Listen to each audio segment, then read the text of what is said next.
بسم اللہ الرحمن الرحیم نحمدہ و نصلی علی رسولہ الکریم اما بعد۔ کل سورہ اسراء کی ابتدائی آیت تلاوت ہوئی تھی اور اسراء کا واقعہ بیان ہوا تھا، معراج کا۔ تو آج میں نے مناسب سمجھا کہ اگلی آیات کا ترجمہ اور تفسیر سے پہلے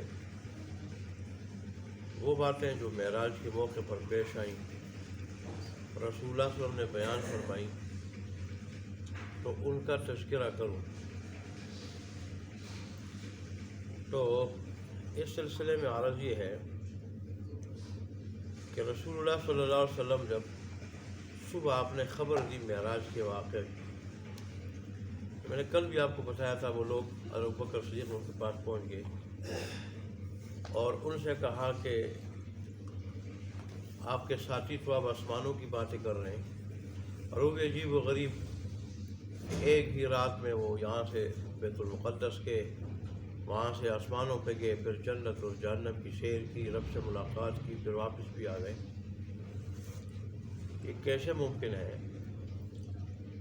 تو حضرت ابوبکر صدیق انہوں نے اس پہ فرمانے لگے کہ وہ بالکل سچ کہہ رہے ہیں، اگر انہوں نے یہ بات کہی انہوں نے تو بالکل سچ کہی۔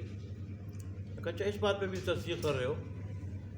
تو وہ کہنے لگے کہ میں تو اس سے بھی زیادہ تعجب والی بات پہ تصدیق کر چکا ہوں اور کرتا ہوں کہ ان کے پاس آسمان سے خبریں آتی ہیں، آسمان سے خبریں آتی ہیں، جن پر تم زیادہ متعجب ہو، میں تو اس میں بھی ان کی تصدیق کرتا ہوں اور کر چکا ہوں۔ پھر ان لوگوں نے کہا اچھا، اگر آپ بیت المقدس گئے، مسجد اقصیٰ گئے، تو بتا دیں کہ اس کے دروازے کتنے،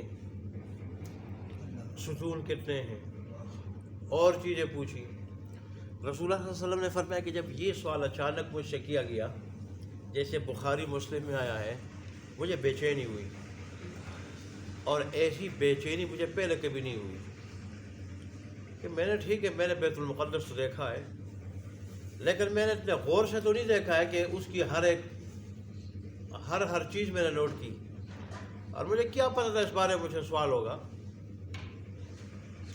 کہ میں ہر چیز کو نوٹ کروں، ستون کتنے ہیں، کھڑکیاں کتنی ہیں، اور باقی چیزیں کتنی ہیں۔ میں بے چین ہوا، بڑا بے چین ہوا۔ تو اس پہ اللہ تبارک و تعالیٰ نے بیت المقدس کو اٹھا کے میرے سامنے کر دیا۔ چنانچہ میں ایک ایک چیز پوچھتے گئے، میں بتاتا گیا، وہ پوچھتے گئے، میں بتاتا گیا۔ جب میں نے ساری چیزیں بتائی اور ان کے سوال ختم ہوئے تو انہوں نے کہا انہوں نے تو بالکل وہی بتایا جو ہے، کیونکہ شام کے سفر پہ تو جاتے تھے تجارت کے لیے، اور وہاں بیت المقدس میں نمازیں بھی پڑھتے تھے، تو وہ جانتے تھے کہ اس کا نقشہ کیا ہے، اور شاید انہوں نے صحیح نوٹ کیا تھا کہ تب تو پوچھ رہے تھے، تو کہا کہ یہ بات تو بالکل سچ بتائی ہو۔ پھر وہ کہنے لگے، رسول اللہ خود فرمانے لگے کہ اچھا، میں نے قریش کا ایک قافلہ بھی دیکھا، ادھر سے جب جا رہا تھا معراج پہ تو بھی دیکھا تھا، اور جب واپس آ رہا تھا تو بھی دیکھا تھا۔ ادھر سے جا رہا تھا ایک حالت میں تھا، ادھر سے آ رہا تھا دوسری حالت میں تھا۔ ادھر سے جب میں جا رہا تھا تو ان سے اونٹ گم ہو گیا تھا، اور وہ اس کو تلاش کر رہے تھے، اونٹ بھٹک گیا تھا، اس کی وجہ سے بھاگ گیا تھا، گم ہو گیا تھا، اس کو تلاش کر رہے تھے۔ میں نے ان کو آواز دی کہ بھئی تمہارا اونٹ یہ ہے، اور ان میں سے بعض کہنے لگے یہ تو محمد کی آواز ہے صلی اللہ علیہ وسلم۔ قریش جانتے تو تھے نا، قریش تو انہی کی آواز ہے۔ یہ تو جانے کی بات تھی، اور جب میں واپس آ رہا تھا تو ایک جگہ وہ سو رہے تھے، کیونکہ جا بھی رہے تھے رات کے وقت، آ بھی رہے تھے رات کے وقت، تو وہ سو رہے تھے ایک جگہ۔ البتہ انہوں نے ایک برتن بار پانی کا چھوڑا تھا، رکھا ہوا تھا اور اس کو ڈانپا ہوا تھا اوپر کسی اور چیز سے اور برتن سے. میں وہاں تھا اور میں نے اس برتن سے میں نے پانی لیا اور پانی پی لیا. اور وہ جو قافلہ ہے وہ ابھی مقام تنعیم پہنچا ہے یا وہاں سے گزر رہا ہے.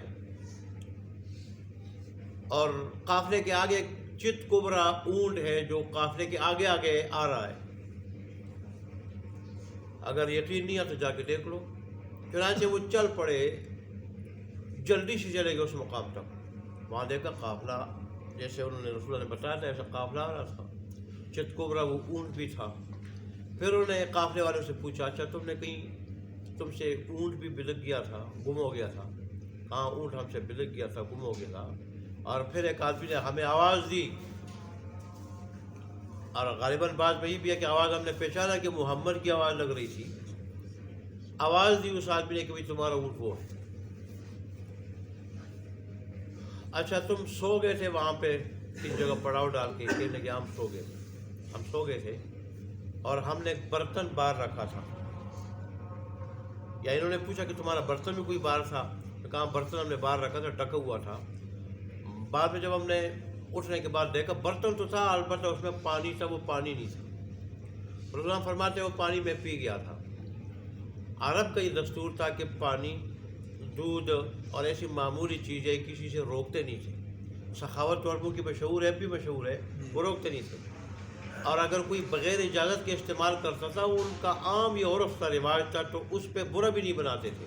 لہٰذا یہ چیزیں لوگ بغیر اجازت کے بھی کیا کرتے تھے, استعمال کرتے تھے.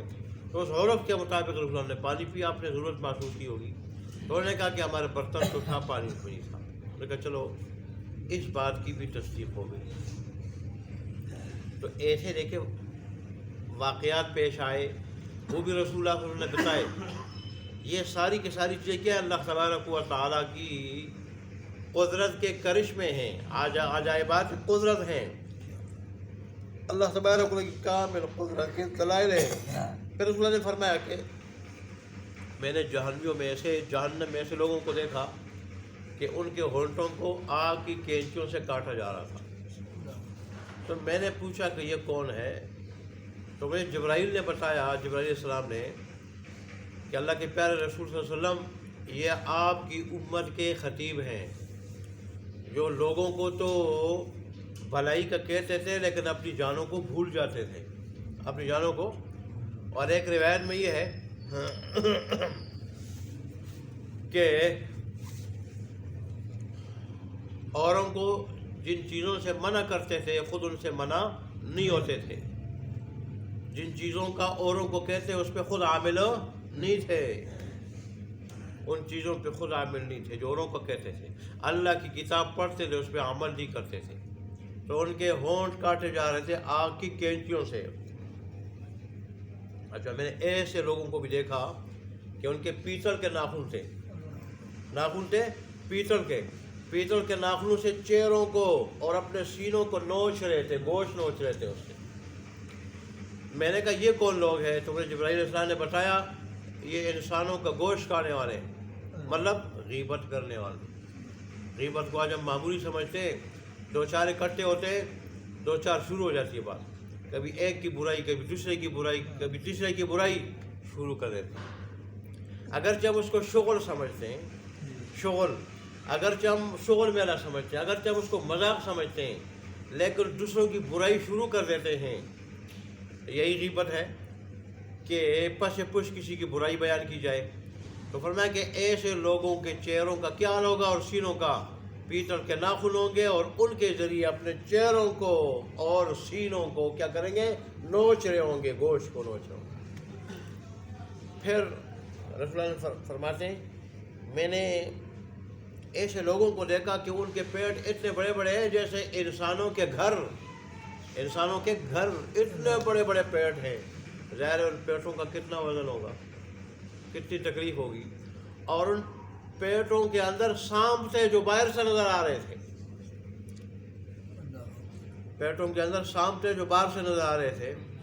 میں نے پوچھا یہ کون ہے؟ تو مجھے بتایا گیا کہ یہ سود خور لوگ ہیں, سود کھانے والے. بالا جی بدبخت ہے، اللہ نے اچھی خاصی آمدن دی ہوتی ہے، پراپرٹی ہوتی ہے، کرایہ ہوتا ہے، کاروبار ہوتا ہے، اور اس کے باوجود